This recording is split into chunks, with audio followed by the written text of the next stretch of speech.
tumben siang-siang datang ke ruang saya. Ada apa ya Pak ya? Silakan duduk Pak. Ya, ya Bu, terima kasih Bu. Saya Santai Pak. siang-siang hari ini ya datang ke ruang Bu Nur Aini.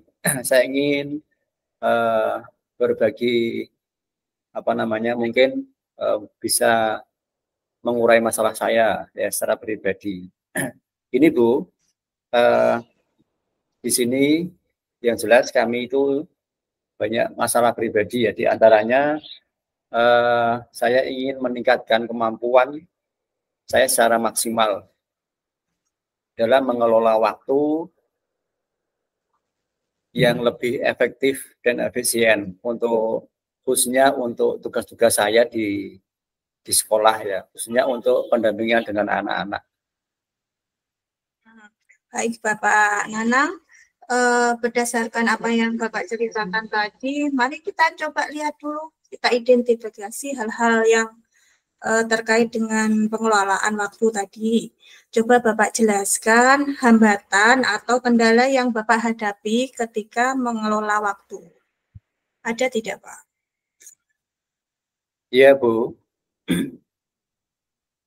begini Bu ini, saya akhir-akhir ini Bu ya, sering merasa kesulitan dalam menyelesaikan tugas-tugas saya di sekolah khususnya.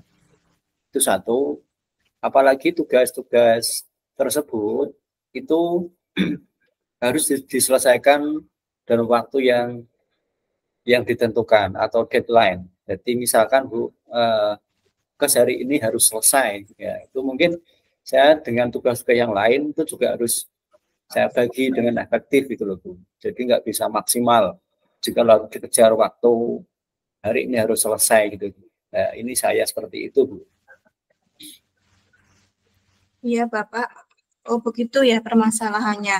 Jadi kalau melihat dari permasalahan Bapak tadi, Bapak punya rencana tidak untuk meningkatkan pengelolaan waktu tersebut? Iya Bu ini eh, langkah konkret saya yang nantinya saya akan eh, supaya bisa lebih efektifnya itu yang pertama rencana saya di membuat jadwal secara tertulis dan lebih terstruktur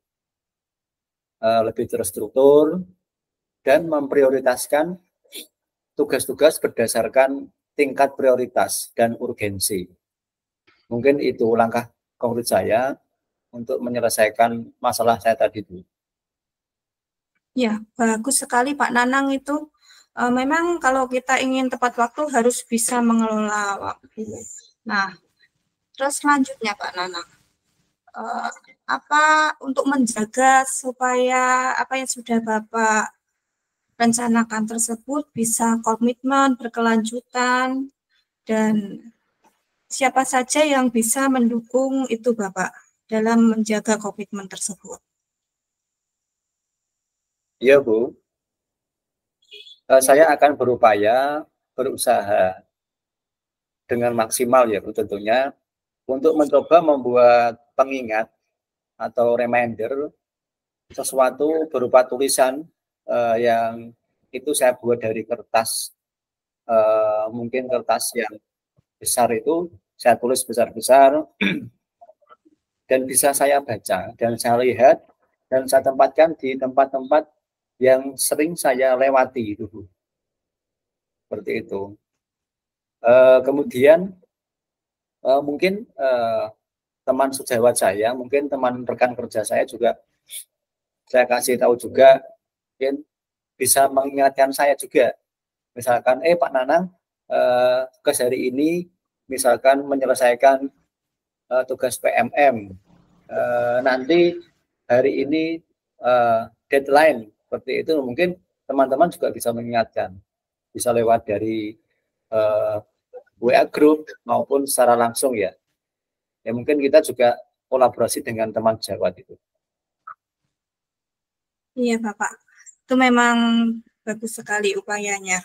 Uh, Selanjutnya ini Bapak, yang terakhir dari saya, apa yang sudah Bapak rencanakan tadi akan Bapak lakukan dengan penuh tanggung jawab, itu bagaimana Bapak dalam menindaklanjuti rencana ini? Iya Bu, untuk memantau secara langsung, dan saya juga harus bertanggung jawab dengan apa yang sudah saya lakukan. Itu diantaranya Bu, tetap saya sendiri memantau perkembangan saya secara pribadi. Apakah sudah bisa membagi waktu yang prioritas dan yang urgent itu satu. Kemudian juga teman-teman saya mungkin bisa memberikan umpan balik atau memberikan refleksi. Oh Pak, hari ini panjenengan masih belum seperti itu. Karena tugas saya kan apa itu harus selesai hari ini itu.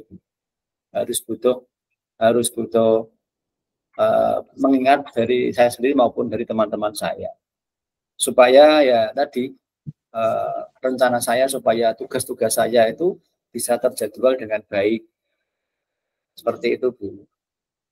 Ya Bapak, apa yang sudah menjadi permasalahan Bapak tadi sudah Bapak menemukan juga solusinya yang terbaik buat Bapak.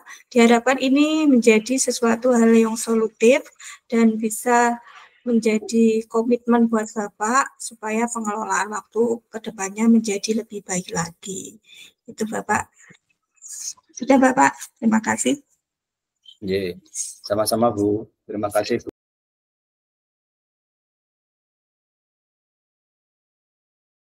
Bu Nur Aini. Oh ya. Selamat siang Bu Nur Aini. Selamat siang Pak Nanang. Tumben siang-siang ini mengetuk pintu kami. Silahkan masuk. Ya. Silakan ya, terima masuk, kasih Pak Nanang. Ini haus Pak Nanang, ada minuman atau tidak nih? Ya. Silakan. Ini sudah saya siapkan ini. Oh ya, terima kasih. Agak lapar Pak Nanang, ada apakah yang Bapak punyai? Ya Bu. Ya.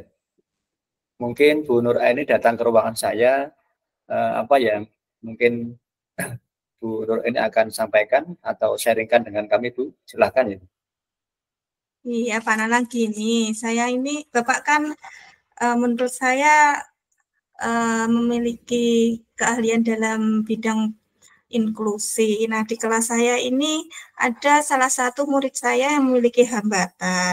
Saya ingin sharing Bapak dengan Pak Nanang ini pada permasalahan saya di sini. Saya ingin meningkatkan kemampuan saya mengelola di kelas, terutama memiliki kelas yang muridnya beragam. Jadi selain memiliki murid yang memiliki kemampuan normal dan yang memiliki hambatan.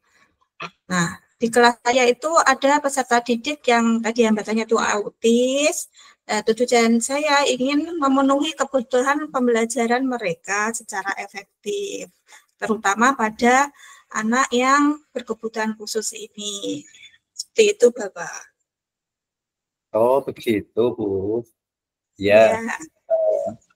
Bu Nur Aini, setelah tadi Bu Aini mengutarakan beberapa masalah di kelas Bu Nur Aini yang ada siswa berhambatan, yang harusnya juga harus diberikan pembelajaran yang baik, mungkin apa yang sudah Bu Aini lakukan ya saat ini, yang Bu Aini upayakan untuk mengatasi masalah tersebut? Mungkin apa pula rencana konkret Bu Nur Aini untuk memberikan pembelajaran kepada peserta didik yang memiliki hambatan tersebut? Mungkin bisa diceritakan, silakan.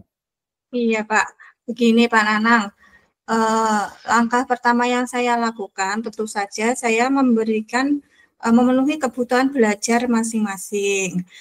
Contohnya saya mencoba menggunakan metode pembelajaran dengan pendekatan berdiferensiasi ini supaya kebutuhan mereka terpenuhi. Tapi selain itu, supaya semua aktif belajar di kelas, pertama saya mengupayakan yang seperti itu dulu Bapak.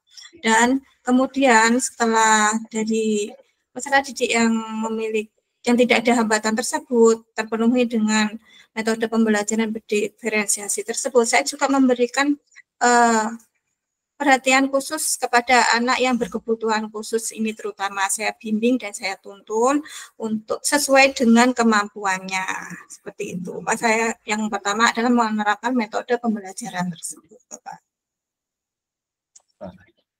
Cukup bagus tuh Bu. Ya, saya kira mungkin tadi dari rencana aksi Ibu tadi, saya kira sudah bagus itu, sudah bagus. Mungkin untuk menjaga komitmen, menjaga apa yang sudah Bu Nur Aini itu jalankan. Kemudian mungkin siapa saja yang mungkin nanti akan terlibat, yang dapat membantu Bu Nur Aini untuk menjaga komitmen tersebut supaya langkah yang tadi Bu Nur Aini jalankan bisa berjalan dengan baik, seperti itu Bu. Siapa aja Bu? Iya Bapak, langkah komitmen yang saya lakukan supaya semuanya pembelajaran bisa terpenuhi. Yang pertama tentu saja dengan melakukan kolaborasi dengan teman sejawat, menanyakan bagaimana langkah yang tepat untuk memberikan pembelajaran kepada anak yang beragam ya. Salah satunya dengan Bapak kita sharing bagaimana menemukan pembelajaran yang tepat bagi mereka. Itu komitmen saya. Jadi melibatkan tidak hanya pada peserta didik saja, tapi juga teman sejawat sebagai masukan, solusi, bagaimana menghadapi dan menemukan cara metode yang tepat dalam pembelajaran di kelas, khususnya pada anak yang berkebutuhan khusus. Setelah saya amati, ternyata anak yang berkebutuhan khusus ini menyukai pembelajaran yang visual, seperti gambar. Itu mereka lebih menyukai dibandingkan dengan cara yang lain. Jadi, saya mencoba menerapkan pembelajaran visual ini untuk anak yang berkebutuhan khusus tersebut, agar mereka juga suka belajar di kelas, karena pada awalnya menggunakan metode yang sebelumnya kurang berhasil. Seperti itu. Oke, saya kira sudah bagus deh Bu ya, bagus sekali apa mungkin yang bisa Bu Aini jalankan terkait dengan pembelajaran inklusif di sekolah Ibu tadi ya. Kemudian yang terakhir Bu ya, bagaimana nanti langkah Bu Aini untuk bisa memberikan sebuah tanggung jawab yang penuh ya, yang penuh terhadap aksi yang sudah tadi Bu Nur Aini sampaikan, strategi yang sudah panjenengan terapkan tadi, dan mungkin juga siapa-siapa saja juga yang mungkin saya tanyakan dengan siapa atau siapa aja yang membantu panjenengan ya. Kalau panjenengan sendiri saya kira kita kurang ya, mungkin seperti itu. Mungkin apa ya, mungkin dengan siapa seperti itu. Iya Bapak, mungkin saya akan selalu melihat bagaimana perkembangan anak-anak setelah saya menerapkan metode pembelajaran dalam mengelola kelas tersebut. Bagaimana hasilnya setelah saya melakukan observasi pembelajaran saya, apakah sudah memenuhi kebutuhan belajar mereka. Ini berkaitan dengan kenyamanan mereka dalam belajar, menerima pembelajaran dengan baik, dan memahami apa yang sudah saya transfer ilmu dan pembelajarannya. Saya bisa melihat bagaimana perkembangan mereka, apakah menyenangkan atau malah terbebani atau tidak suka. Kita bisa melihat dari testimoni atau melihat dari sikap perilakunya, dan mungkin dengan cara secara formatif kita mengamati dan melihat bagaimana ketika belajar di kelas apakah mereka menyukai pembelajaran yang sudah saya terapkan. Dan selain itu saya juga meminta refleksi dari anak-anak ya berupa komitmen tadi. Selain itu juga mencari pengembangan diri saya untuk metode pembelajaran berikutnya yang akan saya terapkan lebih baik daripada ini. Jadi selalu berusaha untuk mencari sumber pembelajaran yang terbaik bagi anak-anak, khususnya bagi anak-anak itu kebutuhan khusus dengan pembelajaran yang inklusif seperti itu. Iya, bagus sekali Bu. maupun secara kolaboratif dengan teman-teman di lembaga ibu ya, terus tingkatkan itu untuk kedepannya tetap panjenengan dengan apa yang tadi komitmen panjenengan terus panjenengan laksanakan dengan baik, karena apa, pembelajaran itu untuk semua, jadi untuk semuanya, tidak tebang pilih. Jadi semuanya harus mendapatkan pembelajaran, baik itu anak yang reguler maupun anak-anak yang berhambatan. Gimana Bu? Cukup? Ya, cukup, terima kasih Bapak atas kita sharing. Jadi beban atau permasalahan yang ada dalam diri saya sedikit sudah terselesaikan, sudah terpenuhi apa yang menjadi pertanyaan saya dan jawabannya. Terima kasih Pak Nanang. Untuk hari ini saya kembali ke kelas dulu ya Pak Nanang, setelah ada kelas saya. Terima kasih. Silakan Bu, silakan. Assalamualaikum. Salam warahmatullahi wabarakatuh. Baik atas permasalahan yang saya hadapi. Bu, sebentar lagi, biar selesai dulu Bu Siti Nuraini dan Pak Nanang dulu. Persiapkan saja dulu ya. Juga bagus memberikan saran, tapi bukan solusi gitu.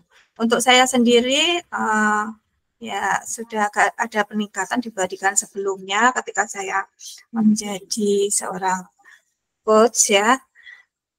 Dan alhamdulillah ada perkembangan yang lebih baik lagi untuk memberikan pertanyaan-pertanyaan yang lebih berbobot.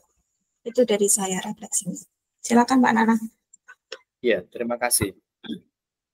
Mungkin dari apa yang tadi kita laksanakan terkait dengan proses coach maupun QC dari tadi Bu Siti Nuraini menjadi coach, saya menilai sudah banyak perkembangan secara personal ya, terkait dengan pengembangan coach panjenengan ya, yang kemarin mungkin belum sempurna ya, hari ini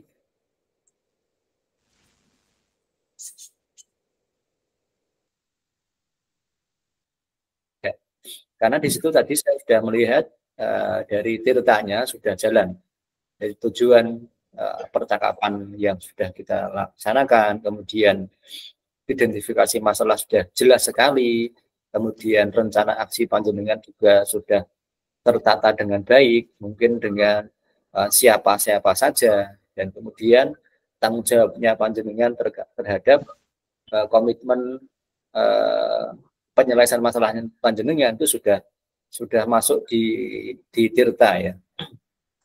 Ya mungkin itu. Mungkin untuk saya sendiri, saya juga alhamdulillah hari ini fresh ya, beda dengan kemarin ya. Kita bisa mempersiapkan mental kita ya dengan baik untuk proses wawancara pada sore hari ini. Mungkin itu ya Bu ya, feedback kita saat kita tadi bercakap ya. Terima kasih Pak Gatot dan Bu Nuraini. Assalamualaikum warahmatullahi wabarakatuh. Waalaikumsalam warahmatullahi wabarakatuh.